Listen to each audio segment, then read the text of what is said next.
بسم الله الرحمن الرحيم. الرحمن علم القرآن.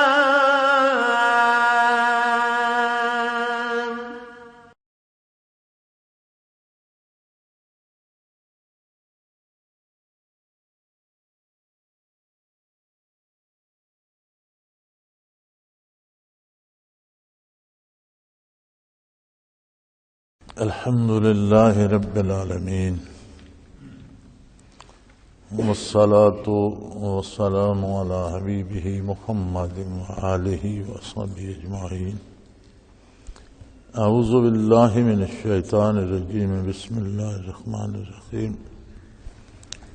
ما كان للمشركين أن يأمروا مساجد الله شاهدين على أنفسهم بالكفر أولئك حبطت أعمالهم وفي النار هم خالدون.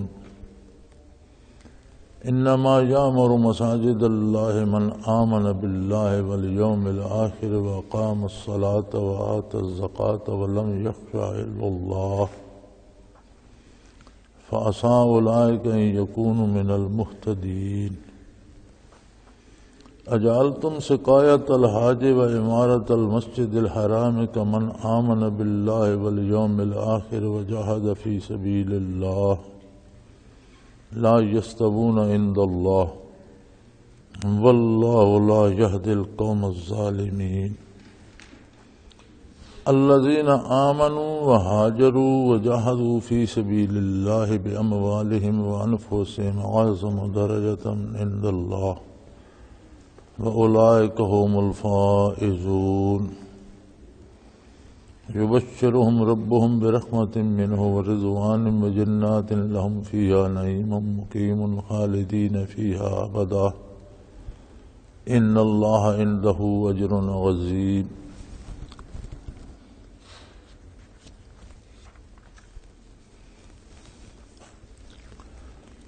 مَا كَانَ لِلْمُشْرِكِينَ ان یأمروا مساجد اللہ شاہدین علی انفسہم بالکفر. مشرکین کو یہ زیب نہیں دیتا کہ وہ اللہ کی مسجدوں کو آباد کریں جبکہ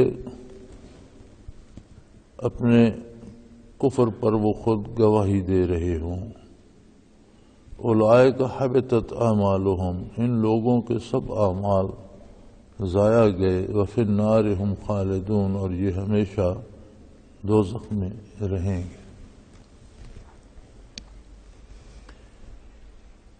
فتح مکہ کے بعد اگرچہ بیت اللہ شریف سے بت ہٹا دیے گئے تھے اور مسلمان بیت اللہ میں عبادت کرتے تھے، طواف کرتے تھے، نمازیں پڑھتے تھے، لیکن مشرکین بھی اپنی رسومات ادا کرتے تھے اور بیت اللہ میں آتے جاتے تھے. چونکہ مسلمانوں کے معاہدے تھے مشرکین کے ساتھ، اور جنہوں نے معاہدے نہیں توڑے ان کے ساتھ معاہدے ختم نہیں کیے گئے جب تک ان کی میعاد پوری نہیں ہوئی. سن 9 ہجری میں وہ تمام معاہدے مکمل ہو گئے تو اللہ کریم نے حکم دیا کہ آج کے بعد کوئی مشرک بیت اللہ میں یا مسجد میں داخل نہ ہو. اور اعلان فرما دیا گیا حج کے موقع پر کہ کوئی مشرک آج کے بعد حرم میں داخل نہیں ہو سکے گا. تو پھر اس پر مشرکین نے بھی کہا کہ ہم تو اگر حرم میں داخل ہوتے تھے تو حرم کی آبادی کا ہی سبب بنتے تھے اور تعمیر حرم میں حصہ لیتے تھے، حاجیوں کی خدمت کرتے تھے اور انتظام و انتظام کرتے تھے. تو ارشاد ہوا کہ مشرک کو زیب نہیں دیتا یأمروا مساجد اللہ کہ وہ مسجدوں کو آباد کریں. تو گویا نہ صرف بیت اللہ بلکہ تمام مساجد کے لیے فرما دیا گیا کہ مشرکین کی مساجد کی آبادی کی ضرورت نہیں ہے۔ مساجد کی آبادی میں مسجد کی تعمیر سے لے کر اس میں عبادات، فرائض، نوافل، تعلیم و تعلم، قرآن کریم کا پڑھنا پڑھانا، تلاوت، ذکر اذکار، اس کی مرمت، اس کی تعمیر، اس کی دیکھ بھال، اس میں آنے جانے والوں کی خدمت کا خیال رکھنا، ان کی ضروریات کا خیال رکھنا، یہ سب چیزیں مسجد کی آبادی میں شامل ہیں اور سب چیزیں عبادات میں شامل ہیں۔ تو یامرو مساجد اللہ کہ وہ مشرکین کو زیب نہیں دیتا کہ وہ مساجد کو آباد، ان المساجد للہ، مساجد تو صرف اللہ کی ہیں۔ تو مشرک جو اللہ کے ساتھ شرک کرتا ہے، اس کی توحید پہ ایمان نہیں رکھتا، یا کافر جو اللہ کا انکار کرتا ہے، جب وہ اللہ ہی کو نہیں مانتے تو اللہ کی مسجد کے ساتھ ان کا کیا رشتہ یا کیا تعلق؟ شاہدین علی انفسہم، مسجد کی آبادی یا مرو، اسی سے عمرہ نکلا ہے۔ جو لوگ نفلی حج کے لیے جاتے ہیں یا چھوٹے حج کے لیے جاتے ہیں تو اسے عمرہ کہتے ہیں۔ جیسے حج تو فرض ہے لیکن عمرہ فرض نہیں ہے، لوگ جاتے ہیں عمرہ کرنے کے لیے، تو یہ یہیں سے نکلا ہے یامرو مساجد اللہ، کہ وہ بیت اللہ کی آبادی کا سبب بھی ہے، اللہ کی عبادت بھی ہے، قرب الہی کا سبب بھی ہے، اور بیت اللہ شریف کی آبادی کا سبب بھی ہے۔ تو مساجد کی آبادی سنت کے مطابق، اللہ کے رسول کے حکم کے مطابق وہاں عبادت کرنا ہے۔ تو جو اللہ ہی کو نہیں مانتے یا اللہ سے شرک کرتے ہیں، وہ اللہ کے حکم کو کب مانیں گے اور اللہ کے حکم کے مطابق عبادت کریں گے؟ لہذا انہیں وہاں داخلے کی اجازت ہی نہیں، جبکہ وہ اپنے آپ پہ خود اپنے کفر پہ اور شرک پہ گواہ ہیں۔ اور اگر وہ کوئی نیکی بھی کرتے ہیں، مثلا تعمیر مسجد یا مسجد میں چندہ دینا یا مسجد کی مرمت کرا دینا یا مسجد میں آنے جانے والوں کی خدمت کرنا، تو یہ نیکی تو ہے، لیکن فرمایا ان کی کسی نیکی کا آخرت میں کوئی اجر نہیں، کیونکہ نہ ان کا اللہ پر ایمان ہے۔ جب اللہ پر ایمان نہیں ہے تو آخرت پر بھی ایمان نہیں ہے، تو وہ جو کام اچھا بھی ہو وہ اللہ کے لیے نہ کیا جائے، اللہ کے حکم کے مطابق نہ کیا جائے، آخرت کے لیے نہ کیا جائے، تو اس کا اجر آخرت میں کیسے ہوگا؟ ان کا تو آخرت پر ایمان ہی نہیں۔ وَفِي النَّارِ هُمْ خَالِدُونَ، اور انہیں تو ہمیشہ ہمیشہ دوزخ میں رہنا ہے۔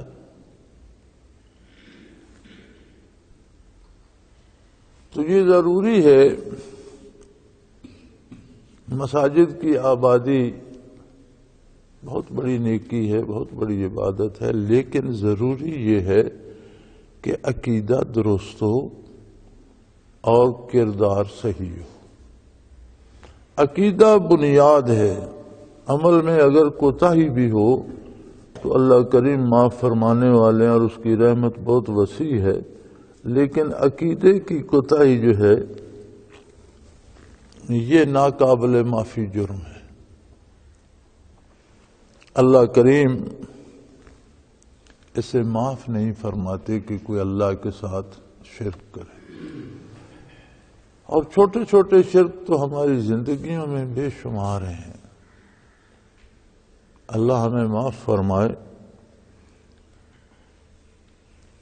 شرک جلی پر تو ایسی چوٹ لگائی نبی صلی اللہ علیہ وآلہ وسلم نے کہ جسے کلمہ نصیب ہو جاتا ہے وہ شرک جلی یا ظاہراً اللہ کا کوئی شریک بنانے کا تصور بھی نہیں کرتا، اور یہ صدیوں سے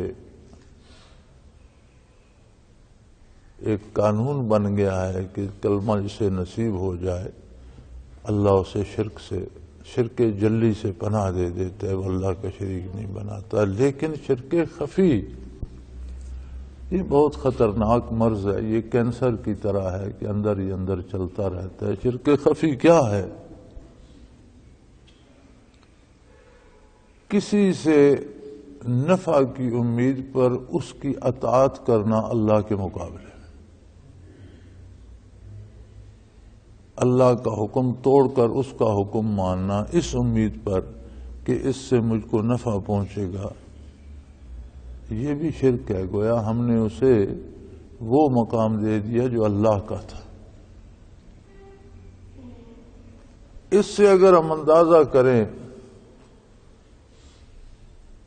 تو با اقتدار لوگوں سے امیدیں، اپنے پیروں سے امیدیں، بدماشوں سے امیدیں، دولت مندوں سے امیدیں، یہ سارے بت بن جاتے ہیں، اور نادانی میں ہم لوگ اللہ کی نافرمانی کر جاتے ہیں، ان کی بات مان لیتے ہیں۔ تو اس میں جو گناہ ہے سو تو ہے، لیکن اس میں جو شرک خفی ہے کہ ہم نے انہیں وہ منصب دے دیا جو اللہ کا تھا، گویا انہیں اللہ کا شریک بنا لیا کہ میری یہ مشکل دور کر دے گا، یہ میری بیماری دور کر دے گا، یہ مجھے پیسے دے دے گا، یہ میری مصیبت دور کر دے گا۔ تو یہ ایک ایسا مرض ہے کہ اس سے اندر سے نکالنا ایک مجاہدہ طلب کام ہے، اس پر محنت کی جائے۔ تو اسے نکالنے کے لیے محنت کرنے سے پہلے تو اسے جاننا شرط ہے۔ جو بندہ سمجھے گا نہیں، جانے گا نہیں، وہ کیسے اسے دور کرے گا؟ اور یہ غیر شعوری طور پر ہم اس کی پرواہ نہیں کرتے، امیدیں لوگوں سے وابستہ کر لیتے ہیں یا دولت سے وابستہ کر لیتے ہیں، اس کے لیے ہر جھوٹ بولنے کو تیار ہو جاتے ہیں، ہر غلطی کرنے کو تیار ہو جاتے ہیں، اللہ کی عظمت کا خیال نہیں رہتا، رسول اللہ صلی اللہ علیہ وسلم کی سنت کا خیال نہیں رہتا۔ پھر مساجد کی آبادی میں یہ بھی داخل ہے کہ مسجد میں جو سنت کے خلاف کام ہے انہیں روکا جائے۔ صاحب تفسیر مظہری نے چند چیزیں گنائی ہیں رحمت اللہ تعالی علیہ، مثلا کوئی مسجد میں بیٹھ کر کاروبار کرتا ہے اسے منع کیا جائے۔ ایک عام بات ہے، جس چیز کی کوئی چیز گم ہو جاتی ہے وہ گمشدگی کا اعلان مسجد سے کراتا ہے، یہ حرام ہے، ناجائز ہے۔ اور مزے کی بات یہ ہے کہ اب مسجد والے اس پر پیسے لے لیتے ہیں، کہتے ہیں جی اتنے روپے دے دو اور لاؤڈ سپیکر آن کر کے اعلان کر دو۔ وہ روپیہ لینا بھی حرام ہے اور اعلان کرنا بھی حرام ہے۔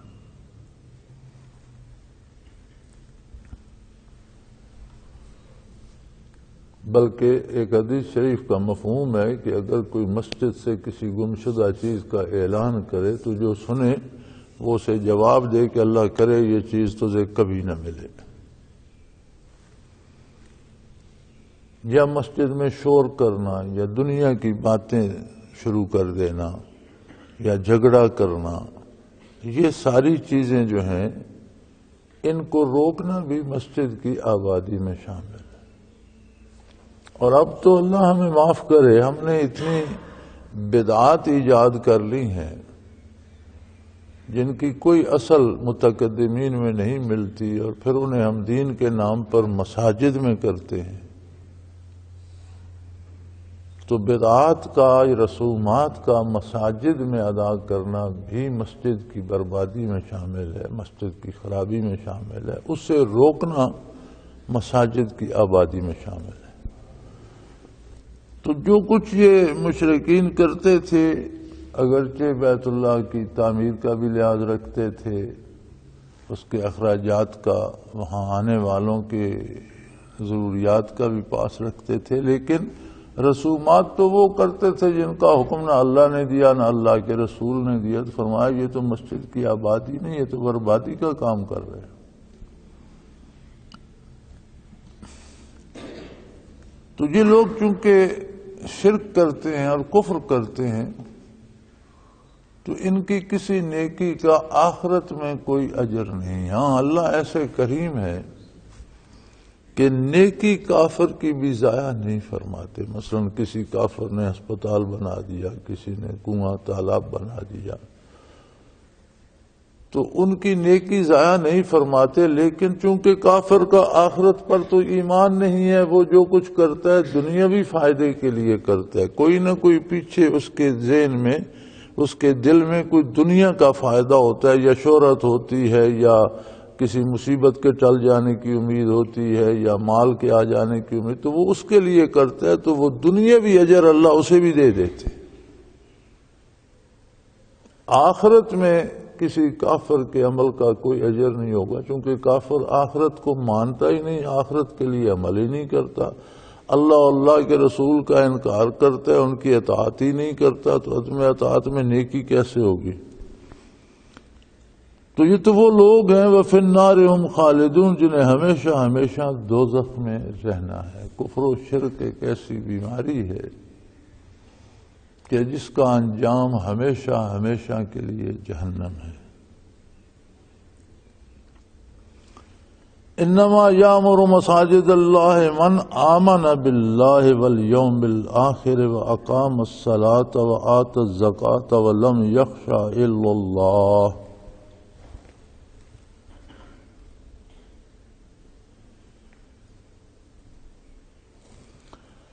یہاں پر 5 اوصاف گنوائے ہیں قرآن حکیم نے کہ کون لوگ ہیں جو مساجد کو آباد رکھتے ہیں، وہ کیسے ہیں، مسجد کی آبادی کا سبب کون لوگ ہیں اور کن لوگوں کو مسجد کو آباد رکھنا چاہیے۔ انما یامر مساجد اللہ، اللہ کی مسجدوں کو جو لوگ آباد کرتے ہیں وہ ہیں من آمن باللہ، سب سے پہلے بات کی کہ جن کا عقیدہ درست ہو، جو اللہ پہ یقین رکھتے ہیں۔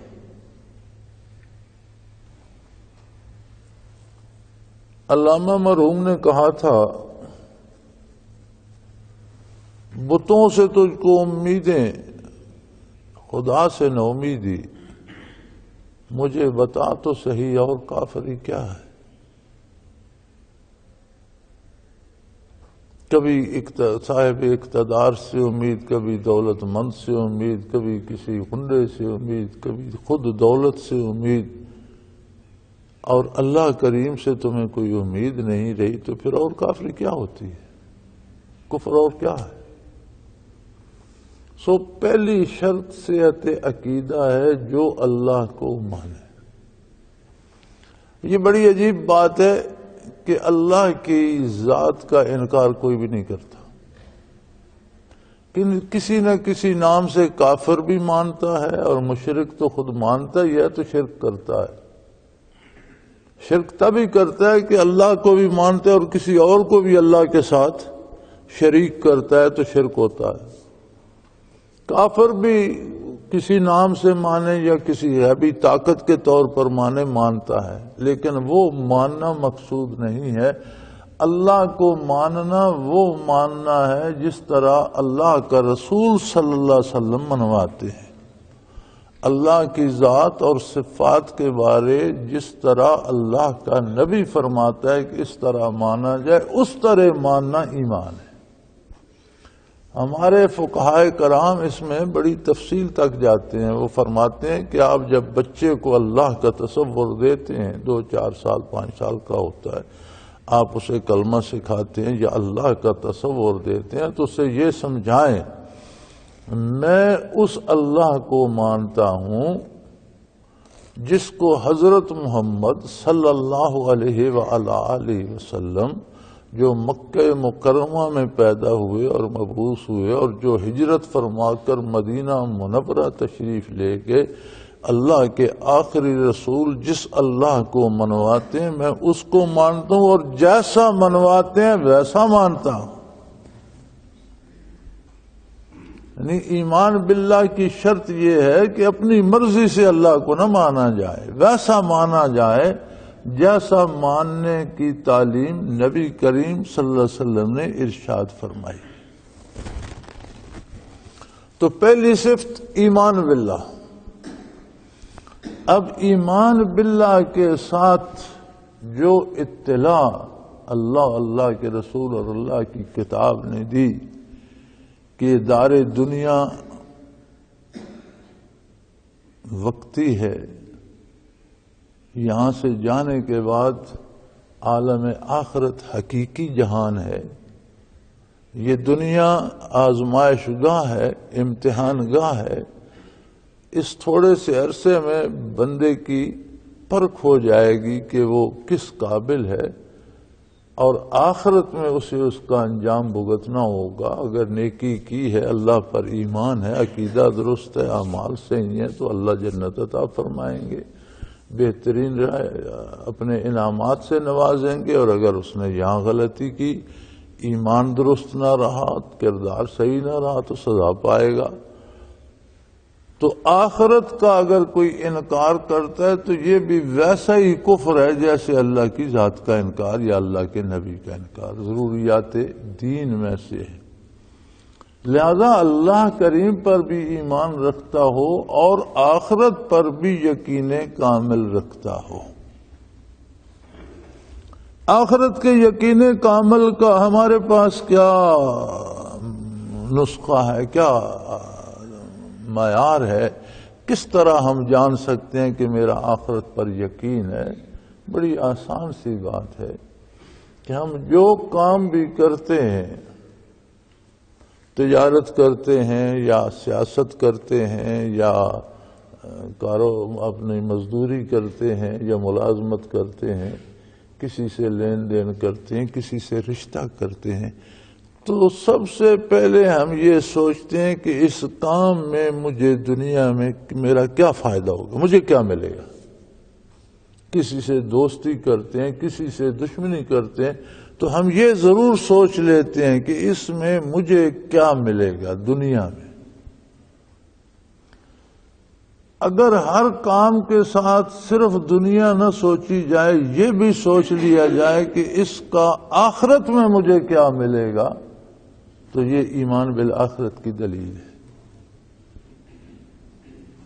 جب ہم کوئی کام کرتے ہیں، کاروبار کرتے ہیں، کسی سے لین دین کرتے ہیں، کسی سے دوستی کرتے ہیں، کسی سے دشمنی کرتے ہیں، تو یہ سوچنا چاہیے کہ یہ جو میں کرنے جا رہا ہوں اس کا نتیجہ آخرت میں کیا ہوگا. اگر آخرت میں اس کا نتیجہ خراب ہے تو میں یہ کام نہ کروں. جیسے دنیا میں ہم سمجھتے ہیں کہ اگر میں نے یہ کام کیا میرا نقصان ہو جائے گا، تو ہم وہ کام نہیں کرتے.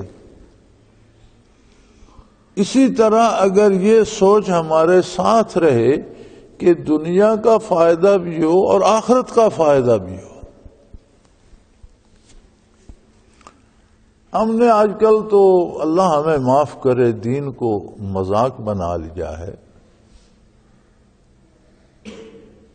ایک استخارہ کا حکم ملتا ہے شریعت میں، بندہ استخارہ کر سکتا ہے اس صورت میں کہ ایک کام کرنے کی دو صورتیں ہیں، دو طریقوں سے ہو سکتا ہے. کرنا یا نہ کرنا اس کے لیے استخارہ نہیں ہے، اس کے لیے شریعت کا حکم ہے. کام شرعاً جائز ہے تو آپ ضرور کریں، شرعاً جائز نہیں ہے تو آپ نہ کریں، اس میں کوئی استخارہ نہیں. کسی کام کے کرنے نہ کرنے کا معیار حکم شرعی ہے، استخارہ نہیں ہے. یہ یاد رکھ لیں، یہ تو اب تو عام ہو گیا نا استخارہ. ہر بندہ دال خریدنے جائے تو وہ کہتا ہے استخارہ ٹی وی پہ کرا لو، دال خریدوں کہ نہ خریدوں. استخارہ کسی کام کے کرنے یا نہ کرنے کے لیے نہیں ہے، کرنے یا نہ کرنے کے لیے حکم شرعی شرط ہے. اگر شرعاً جائز ہے آپ کر سکتے ہیں، کسی استخارے کی ضرورت نہیں. شرعاً جائز نہیں ہے آپ نہیں کر سکتے، کسی استخارے کی ضرورت نہیں. ایک کام ہے وہ کرنا ہے، اس کے دو طریقے اور دونوں شرعاً جائز ہیں. دو طرح سے ہو سکتا ہے اور دونوں طریقے شرعاً جائز ہیں. تو اس میں حضور علیہ الصلوۃ والسلام نے فرمایا کہ استخارہ کر لو، دو نفل پڑھو اور اللہ سے دعا کرو کہ اللہ میری رہنمائی فرما کہ یہ کام میں کس طریقے سے کروں تو اللہ کریم تمہیں شاید خواب دکھا دیں یا کوئی رہنمائی فرما دیں اور تمہیں سمجھ آ جائے کہ اس طریقے سے کروں تو بہتر ہے. لیکن ہم یہ بھول جاتے ہیں کہ جن لوگوں کو حضور صلی اللہ علیہ وسلم نے یہ تعلیم دیا تھا وہ لوگ کون تھے؟ وہ صحابہ کرام تھے. ان کے دل روشن تھے، وہ پکے نمازی تھے، وہ ایک ایک ذرا حلال کا کھاتے تھے، حرام نہیں کھاتے تھے، وہ جھوٹ نہیں بولتے تھے، وہ چوری نہیں کرتے تھے، وہ اللہ کے رسول کی نافرمانی نہیں کرتے تھے. یعنی استخارہ کے پہلے وہ اوصاف بھی چاہیے جو مومن کے ہیں. اب جن لوگوں کا سارا نظام ہی معاشی سود کا ہے، ہم لوگوں کا، یہ جو کپڑے میں نے تن پہ پہنے ہوئے ہیں اس کی تاروں میں بھی سود ہے، میں مجبور ہوں. یہ جو جانماز پڑا ہے ہمارے پاس اس کی تاروں میں بھی سود ہے، ہر کارخانہ سود پہ چل رہا ہے. یہ جو کارپٹ مسجد میں بچھا ہوا ہے، یہ جو سیمنٹ مسجد میں لگا ہوا ہے، سب میں سود کا اثر شامل ہے. یہ سارے کارخانے سود پہ چل رہے ہیں. تو ہمارے اوڑھنے بچھونے میں سود ہے، ہمارا استخارہ کیا ہوگا؟ کھانے میں حرام ہے، بولتے ہم جھوٹ ہیں، نماز یا تو ہم ادا نہیں کرتے، جو کرتا ہے وہ ہماری ایک رسم ہے. ہمیں رکعتیں یاد نہیں ہوتی تو نماز میں ہمیں کیا یاد ہوگا کہ اس مفہوم کیا ہے یا سجدے کا مفہوم کیا ہے یا کیسے کرنی ہے؟ ہمیں تو رکعتیں یاد نہیں ہوتی کہ 2 پڑھی ہیں یا 3 پڑھی. تو اس طرح کے لوگ استخارے کے قابل نہیں. پھر استخارہ یہ ہوتا ہے کہ جس کی ضرورت ہے وہ خود کرے. اب یہ ہو گیا کہ جی آپ اتنے پیسے مجھے دیں میں آپ کو استخارہ کر دیتا ہوں، یا ٹی وی والے چینل چلانے کے لیے ایک ملا وہاں بٹھا لیتے ہیں، آپ فون کر کے بتائیں وہ اسی وقت استخارہ کر کے بتائیں. یہ دین کا مذاق اڑانا ہے، یہ درست نہیں ہے.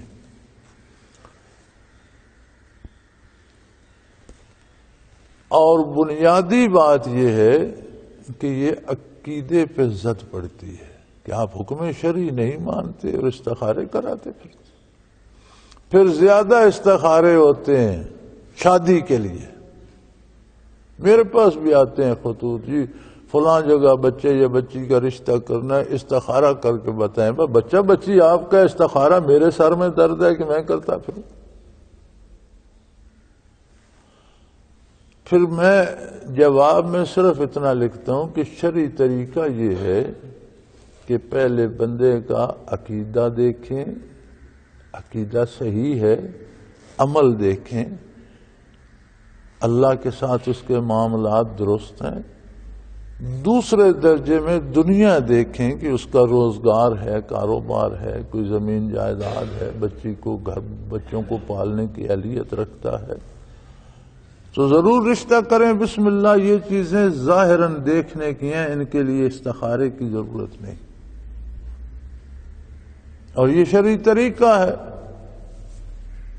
لیکن بڑی عجیب بات ہے، لوگ دیکھتے ہیں تو صرف دولت. گدھے کو بھی بیٹی بیاہ کے دے دیتے ہیں اگر اس پر سونا لدا ہوا ہو. صرف دولت دیکھتے ہیں، نہیں پوچھتے کہ اس کے اللہ اور اللہ کے رسول کا کوئی علم بھی ہے، اسے کلمہ بھی آتا ہے یا نہیں، کبھی اس نے نماز بھی پڑھی ہے یا نہیں، اس کا آخرت کے ساتھ بھی کوئی تعلق ہے یا نہیں. استخارے بھی دنیا کے لیے کراتے ہیں کہ اگر ہم رشتہ دیں گے تو یہ سوکھے ہوں گے کہ نہیں. کمال ہے. تو یہ چیزیں اطاعت رسول کے خلاف ہیں، اتباع شریعت کے خلاف ہیں، اور یہ چیزیں ایمان پہ زد ڈالتی ہیں. جب آپ کسی ملا کے استخارے پہ فیصلہ کرتے ہیں اور اللہ کے رسول کی شریعت پہ نہیں کرتے تو یہ زد عقیدے اور ایمان پہ پڑتی ہے. تو ان رسومات کا خاتمہ بھی مساجد کی آبادی میں شامل ہے، اور مسجدیں وہ لوگ آباد کرتے ہیں جن کا ایمان اللہ پہ درست ہو، آخرت کو مانتے ہوں.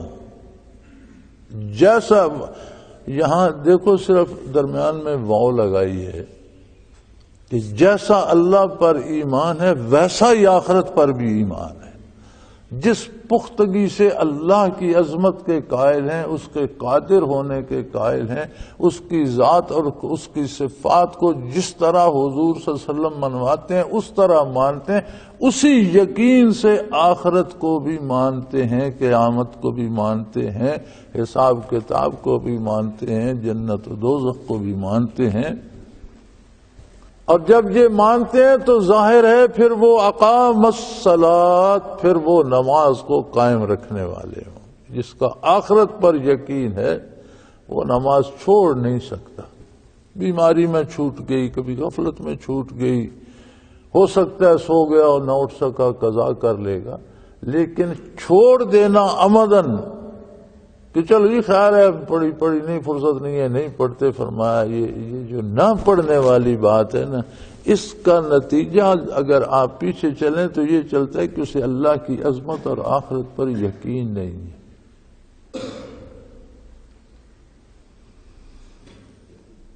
نبی کریم صلی اللہ علیہ وسلم کی حدیث پاک کا مفہوم ہے کہ مومن اور کافر میں فرق کرنے والی چیز نماز ہے۔ صلاۃ ہی فرق کرتی ہے مومن اور کافر میں۔ اور ایک جگہ ارشاد فرمایا کہ جس نے جان بوجھ کر نماز چھوڑ دی، ایک حدیث پاک کا مفہوم ہے کہ جس نے جان بوجھ کر نماز چھوڑ دی اس نے کفر کیا۔ اب نماز کا چھوٹ جانا فسق ہے، تو علماء محدثین جب ان حدیثوں کی شرح بیان کرتے ہیں اور ان پہ بحث فرماتے ہیں تو وہ فرماتے ہیں کہ حضور کے ارشاد عالی سے مراد یہ ہے کہ جو جان بوجھ کر نماز چھوڑ دیتا ہے وہ ایسا کام کرتا ہے جو کافر کرتے ہیں، یعنی اس کا کردار کافروں جیسا ہو جاتا ہے، اس نے ایسا عمل کیا جو کافر کرتے ہیں۔ سو فرمایا اللہ پر ایمان ہو، آخرت پر ایمان ہو اور نماز کی پابندی کرنے والا ہو، وآت الزکوٰۃ، اور دولت کے لالچ میں دولت کا پجاری نہ بن گیا ہو بلکہ اللہ کی راہ پہ خرچ کرتا ہو، اور جو فرض ہے زکوٰۃ وہ ادا کرتا ہو۔ 2.5% زکوٰۃ کا ایک معیار ہے،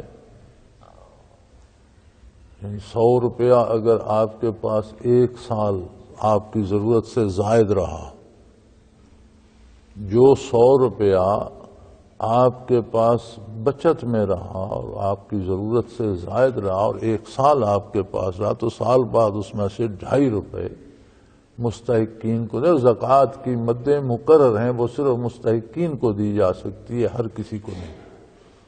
صدقہ نفلی ہر کسی کو دے سکتے ہیں، کافر کو بھی دے سکتے ہیں۔ زکوٰۃ صرف مسلمان کو دی جائے گی اور مستحق مسلمانوں کو دی جائے گی، جس کے بارے قرآن میں مستحقین کی فہرست موجود ہے۔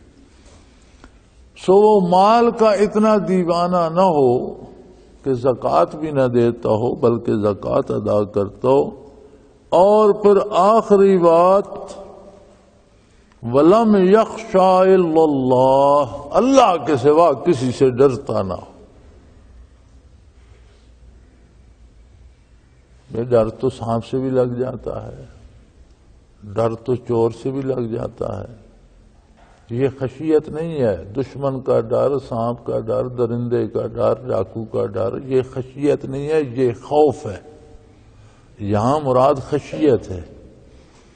خشیت ایک کیفیت ہوتی ہے، جیسے آپ کی کسی سے دوستی ہے تو آپ کو ایسا کام کرنے لگتے ہیں جو اسے پسند نہ ہو تو آپ ڈر جاتے ہیں، یار یہ کام تو میں کرنے لگا ہوں، میرا دوست ناراض نہ ہو جائے۔ یہ جو ڈر ہوتا ہے اسے خشیت کہتے ہیں۔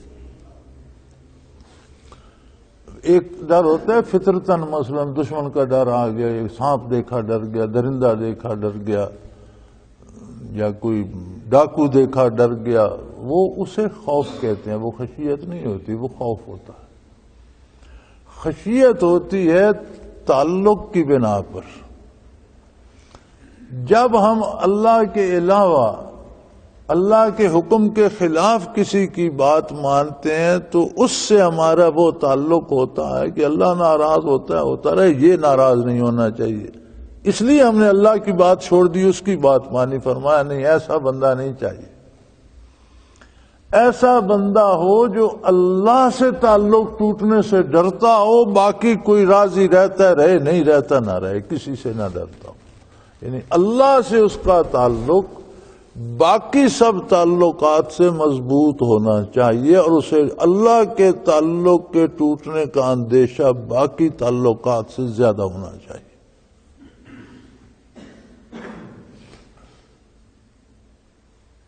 یہ تو بڑی نازک باتیں ہیں، احساسات کی باتیں ہیں، قلبی کیفیات کی باتیں ہیں،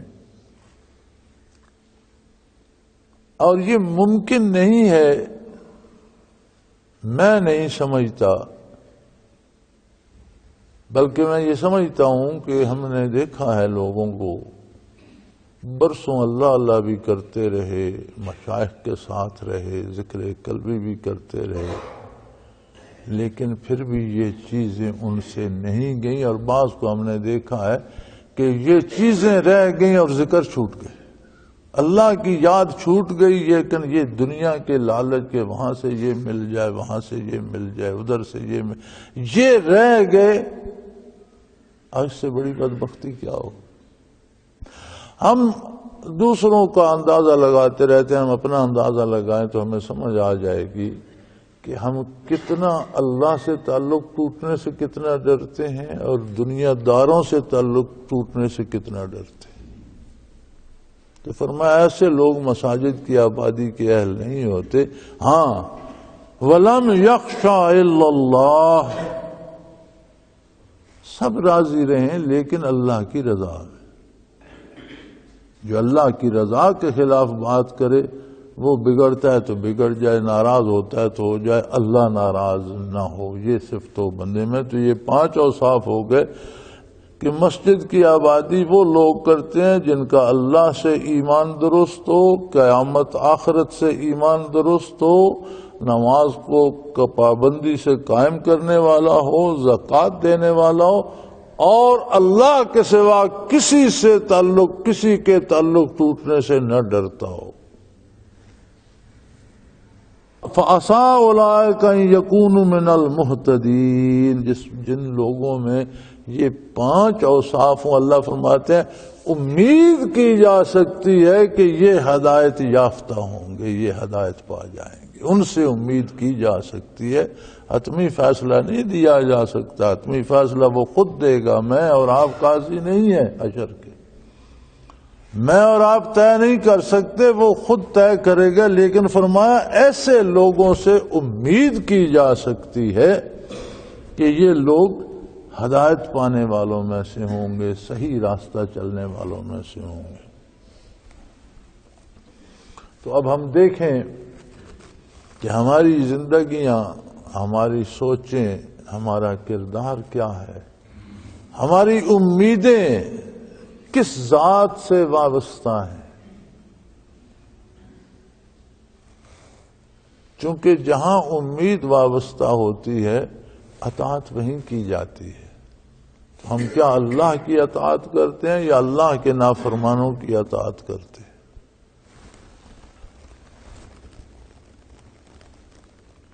اجعلتم سقایۃ الحاج و عمارت المسجد الحرام کمن آمن باللہ والیوم الآخر وجاہد فی سبیل اللہ لا یستوون عند اللہ واللہ لا یہدی القوم الظالمین۔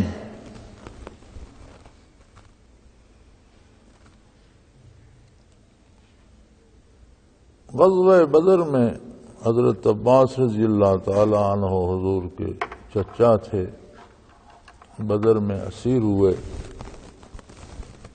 وہ بدر سے پہلے ایمان لا چکے تھے مکہ مکرمہ میں، وہ بھی، ان کی اہلیہ بھی، ان کے بیٹے بھی، لیکن انہوں نے اپنا ایمان پوشیدہ رکھا، اور جب مشرکین نے بدر کی تیاری کی تو سب کو نکلنے کے لیے کہا تو مجبوراً انہیں بھی ساتھ جانا پڑا۔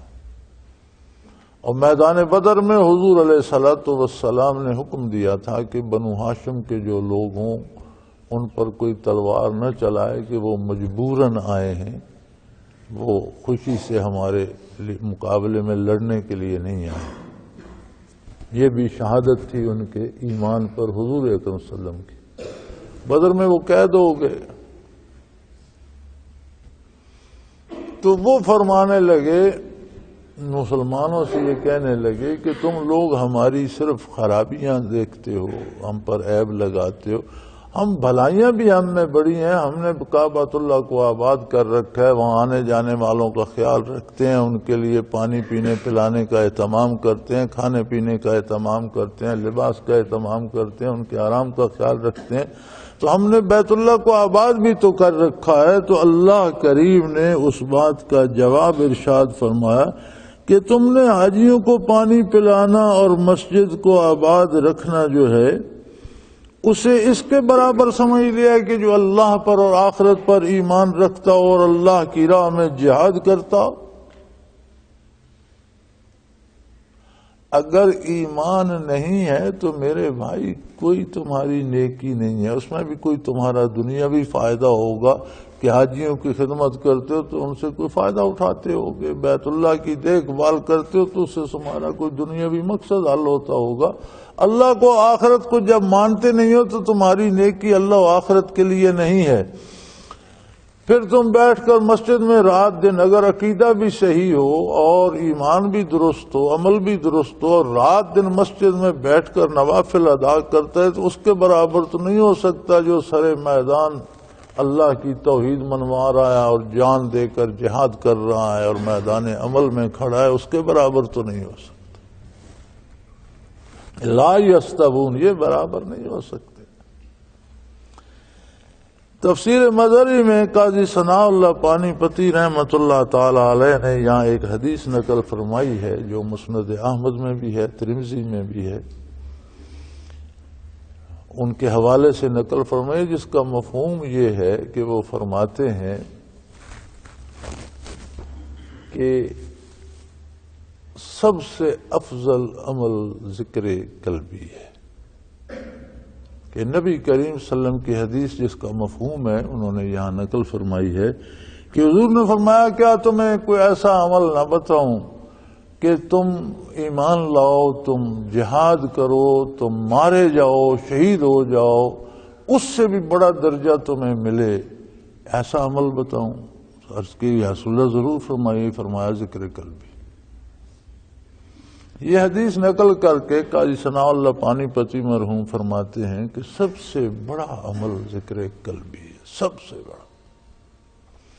لیکن یاد رہے ہر درخت اپنے پھل سے پہچانا جاتا ہے، ذکر قلبی کا بھی پھل یہ ہے کہ اس سے ایمان باللہ بھی مضبوط ہوتا ہے، ایمان بالآخرت بھی مضبوط ہوتا ہے، محبت رسول بھی نصیب ہوتی ہے صلی اللہ علیہ وسلم، اور میدان عمل میں اور میدان جہاد میں جانا بھی نصیب ہوتا ہے، ہجرت کی جرت بھی نصیب ہوتی ہے، قتال بھی نصیب ہوتا ہے، حتیٰ کہ ذکر قلبی وہ عمل ہے کہ عین جہاد میں بھی فرمایا اذا لقیتم فئۃ فاثبتوا واذکروا اللہ کثیرا، کفار سے مقابلہ آ جائے جم کر لڑو، ڈٹ کر لڑو اور اللہ کا ذکر کثرت سے کرتے رہو۔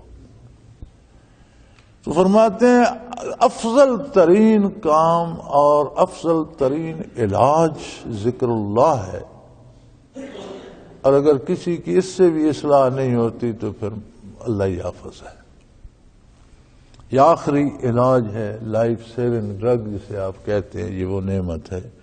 تو فرمایا تم نے یہ مسجد بنانا یا مسجد کو پود دینا یا مسجد میں آنے والوں کو پانی پلانا یا مسجد کی ظاہری آبادی کا سبب بننا، اسے تم نے اس کے مقابل کر لیا کیونکہ اللہ پر ایمان لیا اور آخرت پر ایمان لیا اور اللہ کی راہ میں جہاد کرے۔ لا یستوون، یہ برابر نہیں ہو سکتے۔ عقیدہ درست نہ ہو تو نیکی نیکی کوئی نہیں، اس کی کوئی حیثیت ہی نہیں۔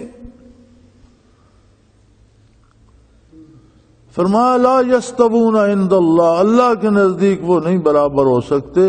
اور یاد رکھو واللہ لا یہدی القوم الظالمین، اللہ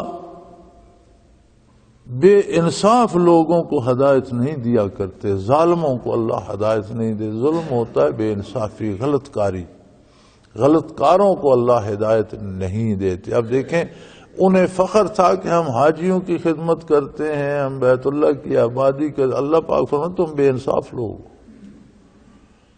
جہاں رضائے الہی مطلوب تھی وہاں بھی تم نے دولت پیدا کرنے کے لیے کام شروع کر رکھا ہے۔ اللہ کو تم مانتے نہیں ہو، اللہ کے حبیب کے طریقے کو نہیں مانتے ہو، تو کون سی نیکی ہے؟ یہ تو ظلم ہے۔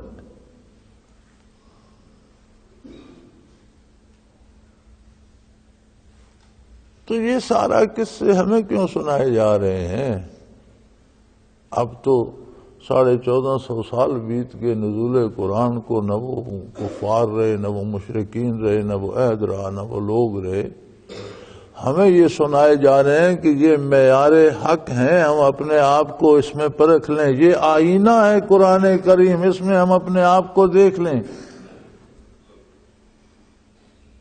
کہیں ہمارے عمرے بھی شہرت کے لیے تو نہیں ہے، کہیں ہمارے حج بھی پارسائی کا اشتہار تو نہیں ہے، کہیں ہمارے سفر بھی محض دولت کے لیے تو نہیں ہے۔ حج میں تجارت منع نہیں ہے، لیکن تجارت کے لیے سفر پر جانا اور بہانے میں حج بھی کرنا یہ درست نہیں۔ مقصد تجارت ہو تو حج نہیں ہوتا کہ آپ حج کے ویزے پہ جائیں اور وہاں سے سونا لے آئیں اور ادھر بلیک کریں، یہ اگر نیت یہ ہو تو پھر حج نہیں ہوتا۔